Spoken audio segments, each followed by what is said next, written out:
Joe Rogan Experience.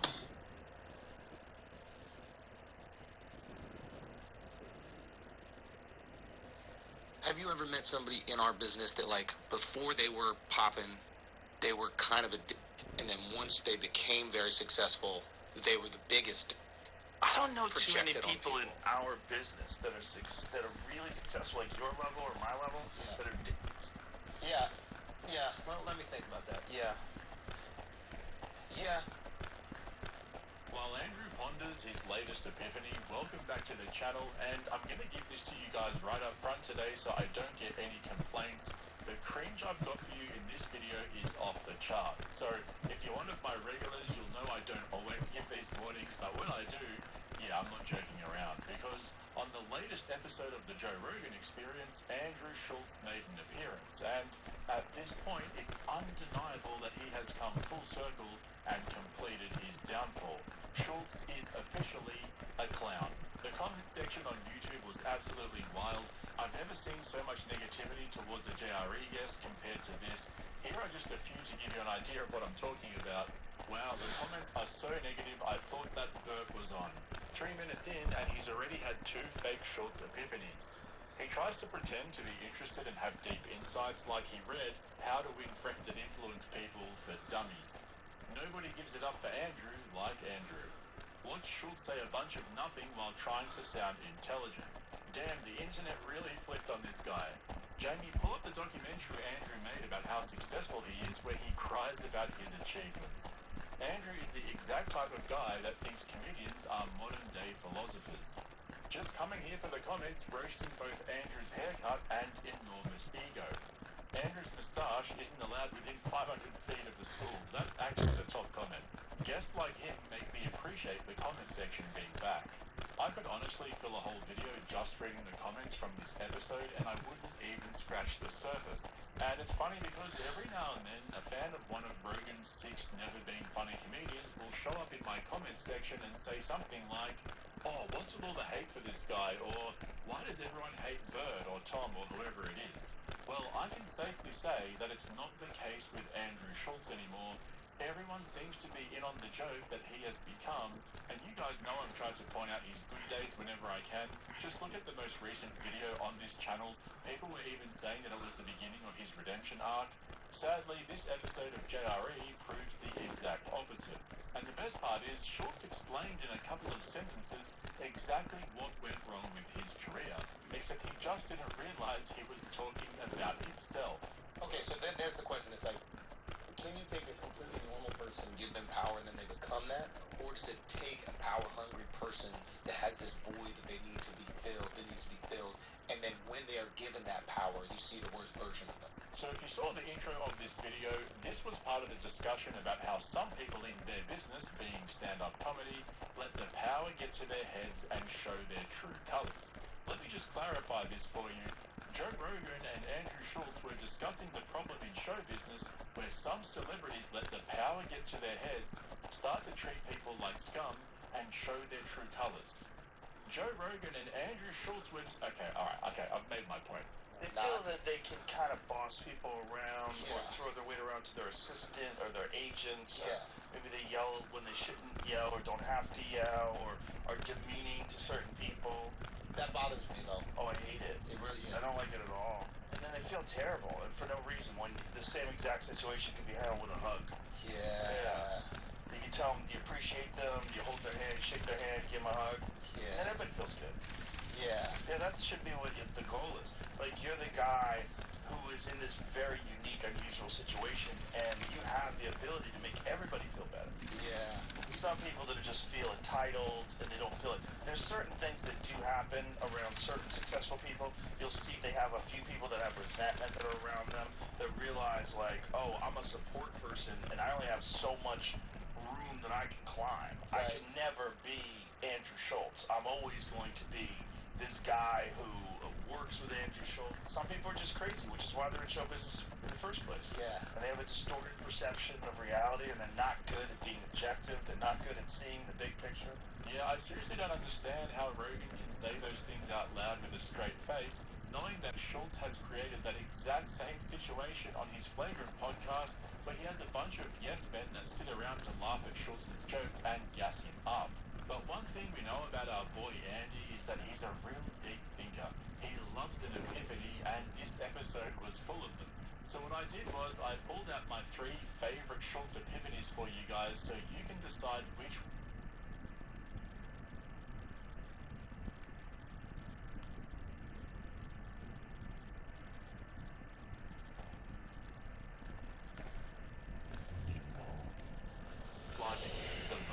more. Like, actually, let me know in the comments below.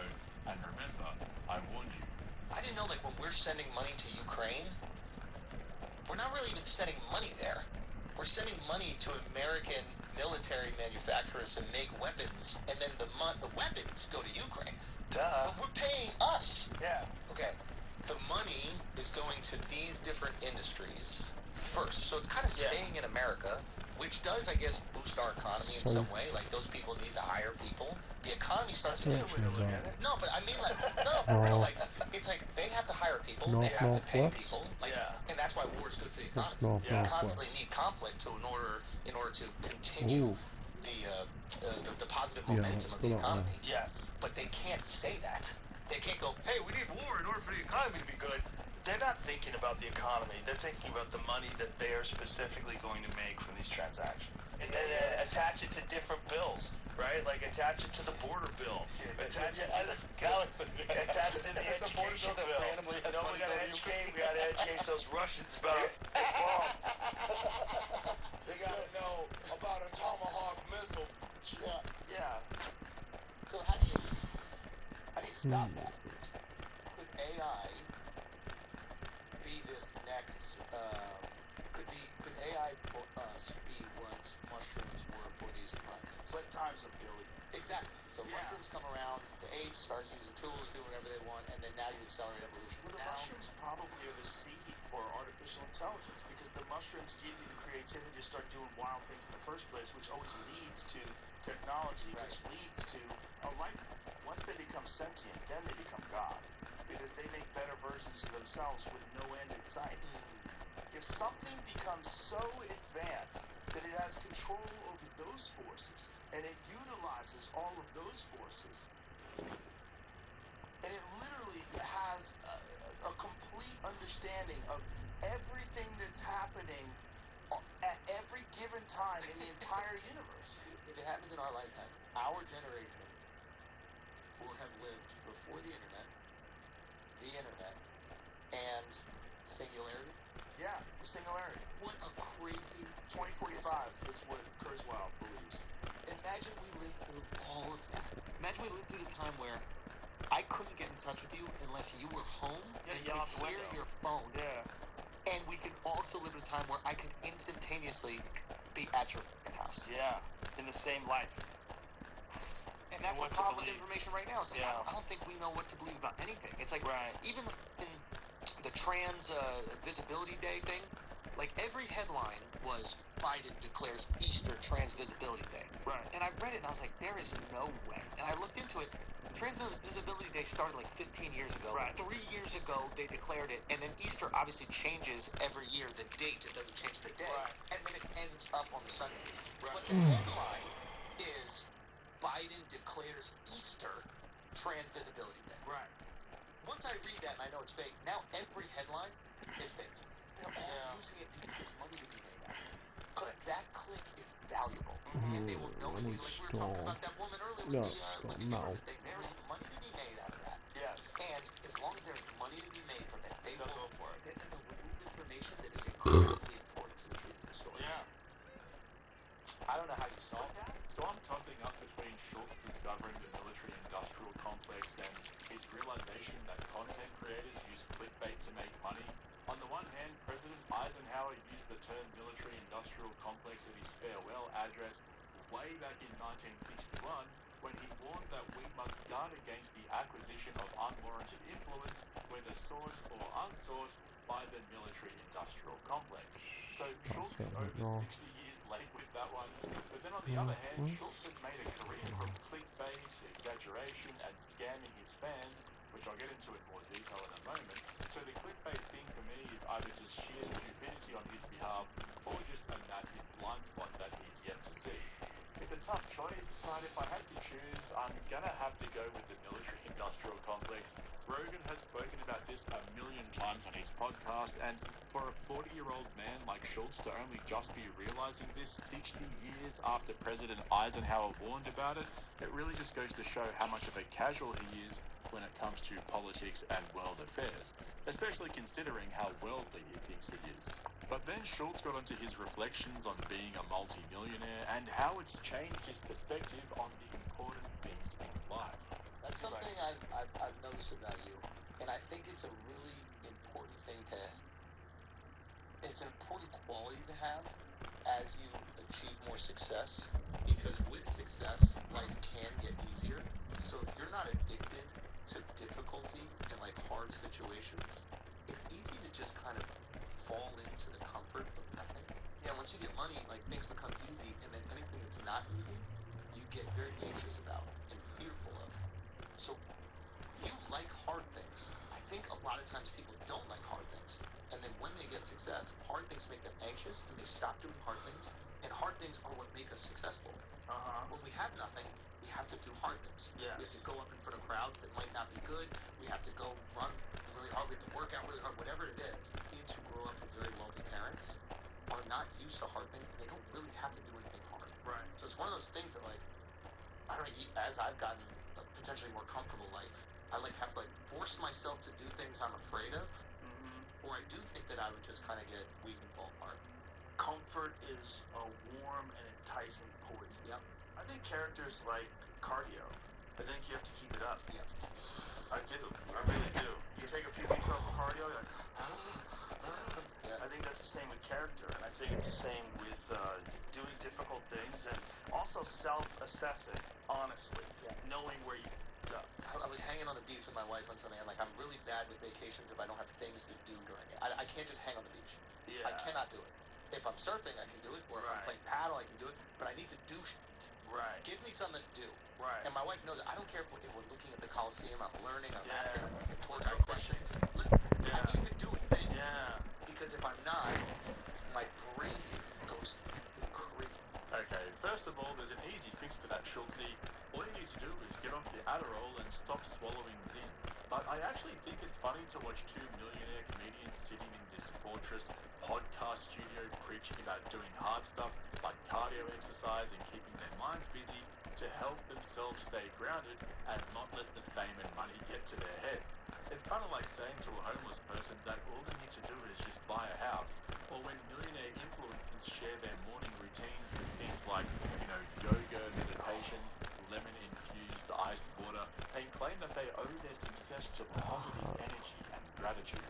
As I was watching that though, I actually did feel a sense of gratitude because I was half expecting Rogan to start ranting about how important ice baths are for his daily Oh no, wait, hang on. I like difficult things. That's not like cold plunging. I like it because it's hard. People are like, I hate it. I don't like it. Yeah.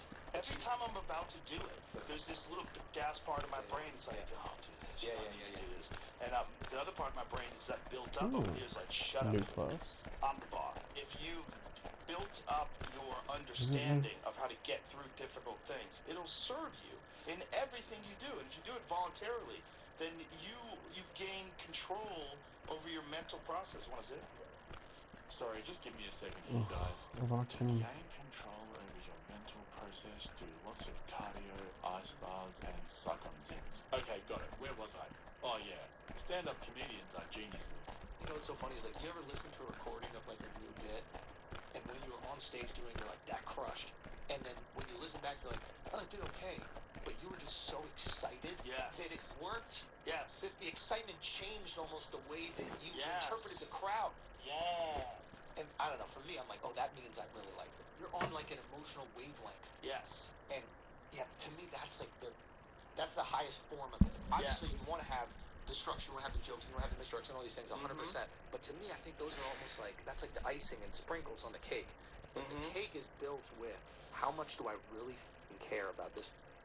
Today, we're going to talk about one of the most stressful things I've ever had to do. Have you ever met somebody in our business that, like, fake? Now every headline, that it worked. Yes. That the excitement changed almost the way that you Yes. interpreted the crowd. Yes. And I don't know, for me, I'm like, oh, that means I really like this. You're on, like, an emotional weight. So now you do, how many milligrams are you doing right now? This is 6 milligrams. 6 milligrams? He's got one. He's got one. You got one there. Yep. Now, hold on. How many?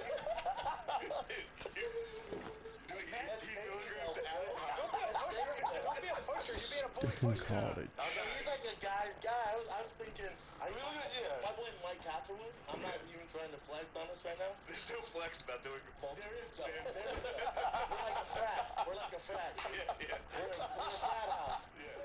What's up, guys? Welcome back to the channel. This is the first video as part of a new series I'll be making of Shane Gillis roasting people, so make sure you're subscribed, otherwise you might miss out on some of my uploads. Quick shout out to my almost 95,000 strong regulars who always turn up for me. Love you guys. Oh yeah, and I almost forgot. Hi Shane. So there aren't too many instances of Shane and Brendan being in public together, and I think this is really interesting because in terms of the Brogan comedians, these two guys are basically at completely opposite ends of the spectrum. On the one hand, we've got Brendan, who left the UFC to become a full-time podcaster and stand-up comedian. Well, he doesn't exactly do comedy, he kind of just stands there and says random words into the mic. So, And Matt and Shane actually discussed Brendan's meteoric rise to the worst comedian of all time, but I'll get to that a little bit later, So I've not because been on here. the other end of the Brogan spectrum, you've got the man himself, Shane Gillis, who looks to be the next big-time comedian. And like I've said in previous videos, I find the dynamic between Shane and the Brogan comedy brats to be really interesting, mostly because I personally believe that Shane only puts up with them because they're buddies with Brogan as well. But if you go back to 2019, when Shane was fired from SNL, he wasn't super close to Rogan and the brats yet, so I've managed to find a few clips of him discussing Brendan, especially in relation to how much hate that he gets. So like I said, this was 2 years before Shane made his first appearance on JRE. Even though he's been friends with Rogan for a while, at that time he wasn't part of Rogan's inner circle. Certainly not compared to nowadays, where he's got a regular spot on JRE's Protect Our Parks podcast. So this all started when Shane stumbled upon the Fighter and the Kids subreddit and made an interesting discovery. Well, I was looking at Reddit. I was looking at the Fighter and the Kids Reddit. Dude, hilarious. Tough stuff. But while I was looking at it, they had a post about us. For shit, yeah, shout out to Homeless Cast. And, Hell yeah, dude. hilarious. It is very funny. The I dynamic's was like insane. looking down through the comments, and one of them just said, "Hi, Shane." She's like, "Oh, that's hilarious." It made me laugh. Being like, I know you're going to read He's this. gonna read this, yeah. It's really funny. That's actually Yeah. I always find it funny I to need hear my about other kingdoms. comedians speaking publicly about Brendan and all the hate that he gets, but this was actually a pretty unique situation where Matt and Shane spoke pretty loosely and candidly about the Fighter and the Kids subreddit specifically. And just to give you some context I'm so before we go glad. on, this is wild. At the time that this No. episode was recorded, the subreddit only had 14,000 members, but as of January 25th, 2024, it has 153,000 members, which is crazy. But yeah, like I said, this is a pretty rare find to hear Matt and Shane speaking about this, because they surprisingly understand the details around why the subreddit was created in the first place. So, I'll get to that in a moment, but first, let's hear Matt and Shane's take on the subreddit itself. Oh yeah. That could be our fan base, dude. Let's poach him. You want to poach him? I mean, I would, yeah. Hell yeah. I mean, dude, that whole subreddit is dedicated to his hate on that podcast. And I know I looked into it more. they're razzing him. There's definitely some real hate, Yeah. but there's also definitely like, this is funny. Just razzing the guy. Yeah. Oh, no, yeah, I don't think it's necessarily all bitter True. hatred. Yeah. But it's pretty much dedicated towards, I mean, like, yeah. They don't post like funny clips. They post just like him f***ing up. No. Yeah. Which Yeah. is, that's what I was Funny talking about score. last week. How it's funny now that's a whole thing in of itself. Like, we're going to meet every day, and it's completely No, try to no tear way. shit down. And, and of course, they're razzing them, but it's still Right. like, dude, Don't worry. I'm looking at that being like, I would like to think I'd be able to take that day in and day out, Yeah. but I would bend to the mob. I'd be like, I'll do whatever. You stop making fun of me. Yes. I would bend there's to that mob. 14,000 people. They're homeless cats, dude. That's an entire city They're dedicated. called homeless I cats. know. dude. Yes, they made fun of. Yeah, Beast, dude. I'm all in. Yeah, these guys get it. And that's what makes this so interesting to listen to because, again, this was over 4 years ago and a lot of things have changed for Shane over that period of time, which I've documented on this channel recently, particularly with regard to Shane's appearances on Flagrant with Andrew Schultz. But we just heard them talking about how if they were in the same position, they would have caved to the mob and begged to be released from their grip, and that was only when there were 14,000 members. And in this next bit, Matt breaks down exactly why this all started in the first place, so let's hear from them first, and then I'll break it down even further. I watched that whole Incel documentary about. The guy that made that, a documentary about... Yeah, so I know exactly what's going on in that subreddit. So I watched that documentary, and then I went to the subreddit, and I'm like, whoa, dude, there's like a whole space where you can just act this whole subculture of these people. There's like a small city where it's 14,000, yeah. a small cities where the people, like a rural towns where the people are dedicated towards like watching your every move. Yeah. The sin they're punishing him for is taking that like kind of elitist attitude towards his fan base. He was kind of like, you guys losers, I'm killing it. They're like, dude, we'll hive mind make fun of you. It's like, dude, I would instantly cave. Yeah. I'm like, so I'll quit. You guys, I'm done. When I first heard that clip, I thought to myself, finally someone gets it. Now, what I mean by that is, we often hear other comedians talking about the hate that Brendan gets, but they usually just refer to it in general terms and how it's really bad or that sucks for Brendan, blah, blah, blah. Basically just empty platitudes without going into much detail. But right there we heard Matt actually acknowledging that it was Brendan who leaned into it, and that's what caused it to grow so quickly. Now, Brendan isn't your average comedian. Well, he's nowhere near average, but what I mean is he's a former football player turned MMA fighter, so he probably doesn't see things the way most normal people do. If he feels like he's getting bullied, then he'll take it head on and not back down, because that's just part of his DNA. He's a big dude, he's strong, he's a fighter. Yeah, I think you guys get the idea. So when some of his fans started calling him out for being an elitist snob, he didn't cave in and drop it or let it go like most comedians would. He didn't even ignore it like Papa Rogan seems to be so good at. No. Brendan went full steam ahead, continued to ridicule the growing backlash, kept reminding them how rich and famous he is, and that's what fueled the homeless cats, which he named himself. Add to that the hours upon hours of Brendan acting like a tool or saying stupid stuff with his mouth full of nicotine pouches or kratom or whatever he chooses to stuff himself with on any particular day, and you've got a recipe for disaster, which is exactly how it turned out for him. So, to hear Matt and Shane break it down like that and explain how they fully understand what happened and why it happened, that just shows how aware they are of how powerful the internet can be if you push back too hard on your haters. I mean, look what's happening to Tom Segura right now. To the blind eye, everything looks completely fine and normal, but in the background, these people are in full damage control. And if you think I'm exaggerating, just think to yourselves, why would a comedian, of all people, go and delete every tweet from October last year? If you don't know what I'm talking about, just a very brief overview. After Tom's airport meltdown where he went on a 2-day Twitter rant because he had to check his bag himself, he eventually deleted every tweet from that month. Not just the 2 days, the whole month. There was also that awkward moment recently when he refused to say how many cars he owned during an interview. So you can see how even with someone like Tom Segura, who is 100 times funnier than Brendan Schaub will ever be, there still is a line as to how far you can go when giving it back to your haters. Just quietly though, I was thinking about this the other day and I realized it was a possibility that I never brought up with you guys at the time. I don't know how I missed this, but do you think that maybe American Airlines launched some sort of legal action against Tom or sent him a cease and desist letter or something to that effect, and as part of a confidential agreement, he had to delete all those tweets, but instead he tried to mask it all behind smoke and mirrors and just deleted the whole month? so that people would know exactly which tweet or group of tweets it was. If that's true, that would be pretty wild, huh? Because remember, American Airlines actually replied to his tweet at the time and called him out, but he basically just doubled down and told them to shut up. So, I don't know if that's what's happened. Again, I've got no evidence of this. I'm just speculating out loud with you guys. But I still personally believe it was an internal thing, like with his PR group, that happened within his actual team.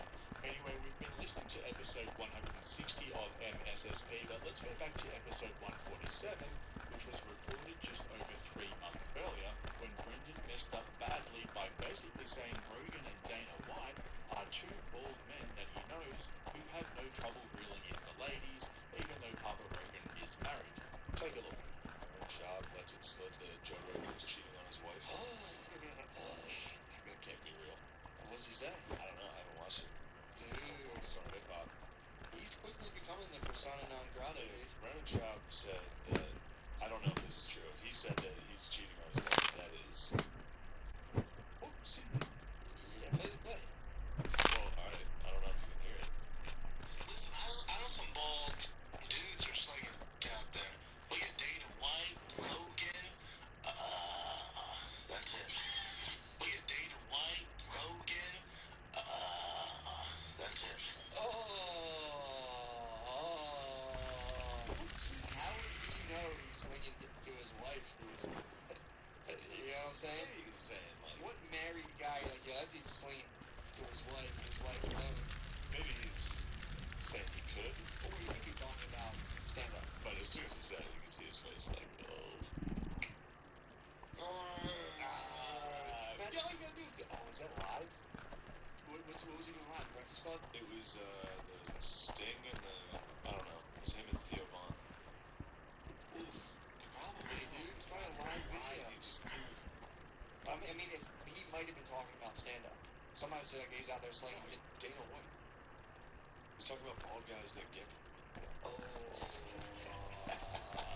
Something I'm up there. So I've got a nice no. Well, Rogies, Don't get it, but I need some more that's an metal. easy one. Because we don't know.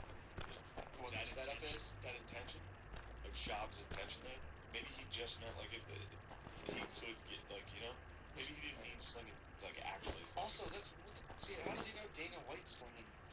I mean, if he's party, He just mean because he's UFC. probably party with him. Yeah, he definitely knows. Does he mean he has a hog, or is he saying he's getting tons of? I mean, you could safely assume anyone who's making millions of dollars is getting. Yes. That's like a. But he really is like. His face is like, Oh man, that is classic Bubba, just saying words without thinking. But the best part of this episode was what came after that, because Matt and Shane start joking around about how Brendan is low-key trying to get Rogan back for screwing him over. This is pretty funny. I'll have a bit more to say in a moment, but check it out first so that we can break it down afterwards. He's destroyed him. Yeah, he was like, don't do a stand-up special, dude. You're not good enough yet. No, I think he just, did he say that to him? Way back when, he was like, I'm telling you, man, you don't want to do that. You're not ready to do an hour yet. It's like, you haven't been doing it long enough. And that's why he, like, titled it, like, could you believe it? Or, like, it was basically titled being, like, you couldn't even believe it. Nobody could stop me. Yeah, dude. He's got a weird hang-up on Rhodes, because Rhodes... Well, I met Rogies, did you ever see him, like, talk him out of UFC? Oh, yeah. That's, like, part of it. That's what That's he... like a meme. Well, that's what he was saying was, like, the genesis of his stand-up career. People are like, yeah, you're too funny to be getting punched in the head, bro. But Rhodes was like, yeah, you're not. He's like, dude, I'm watching fighters. Like, you don't stand a chance. You're getting old. You gotta figure. He was basically just saying, like, get and do something else. You're gonna be punched. I know, it Saying was you're kind gonna of be nice, but while the guy was a fighter, it's just like, Yeah. it's like you gotta be close friends to hit him with that, and you don't do it publicly. Like, on air, Yeah. bro, you're washed up. Like, that's like or like you're soft, you don't have that fight in you. It's like, oh, man.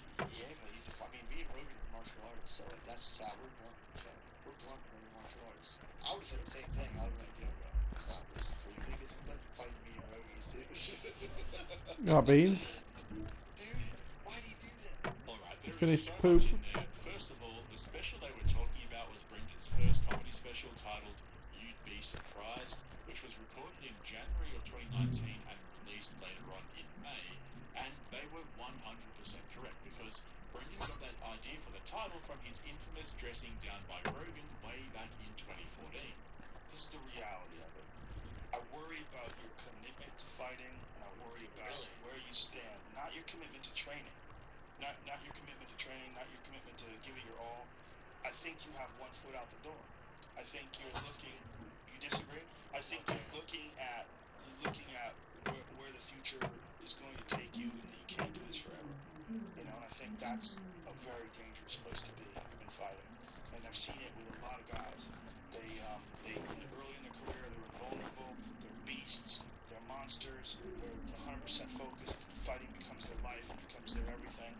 And then somewhere along the line, they start thinking, how long can I do this? When's the out time? What's my exit strategy? If you had a wrestling match with Cain Velasquez, how old do you think you'd do? Straight up wrestling? Yeah. I think people would be surprised. Really? You think so? I think you'd be surprised. I really do. I think he'd pick you up. I say that as a friend and a guy who loves you. So that's where the title "You'd Be Surprised" came from, and it goes back to what Matt and Shane were saying earlier. Actually, this is a really good example. Brendan has a history of leaning into things that just end up being really cringe. It's obvious that when Rogan said, "I think you'd be surprised," that it really stuck with him and he couldn't let it go. So he probably thought it'd be a flex to use that same phrase as his first comedy special title, you know, thinking that everyone would be like, "Oh, bro, that was insane. Who knew he was so funny?" But instead it ended up just being a massive cringe fest, and the fact that he tried to use that title as a flex, but it backfired, makes it funnier than anything he actually said on stage in that special. And that set the tone for the rest of Brendan's career. Everything he's tried to do has ended up having the complete opposite effect. After his first special was released as a Showtime comedy special, he copped a massive backlash from the comedy community because he was an unproven comic who had his first special released by Showtime when there were way funnier comics who had been grinding it out for years before him who couldn't get anyone to look at their specials. But then 3 years later, after his comedy career continued to nosedive, he yet again completely screwed himself by self-publishing his second comedy special, which was only 25 minutes long instead of the usual 1 hour that we're used to, and he titled it Gringo Papi because I think his wife's Mexican or something. I honestly don't know the full story, but his second special ended up being openly ridiculed by his comedy buddies, and nothing comes quite close to this next clip. I'm not gonna lie, guys, this is probably in my top 5 favorite clips that I've ever played on this channel. It gets me every time I play it. Oh jeez, here we go. You mean the Arlington where Gringo Papi was filmed? Wait, is that where that was filmed? Is it? The Dallas Improv, Arlington? I think so, yeah. That's where Gringo Papi was filmed. Oh, no. Tough act to follow.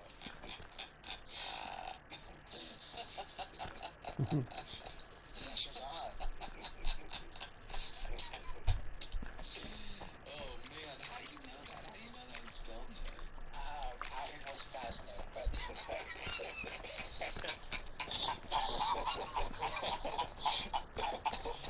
I even know where the construction paper came from. Oh my god. Even where we cut it out. Oh, my God. It's so funny. Yeah, we all are. We're all very fascinated about it. It was fascinating. Yeah. I mean, just like, I'm particularly close to that because of the known for other things coming into stand-up, like first special on Showtime, you know, and then like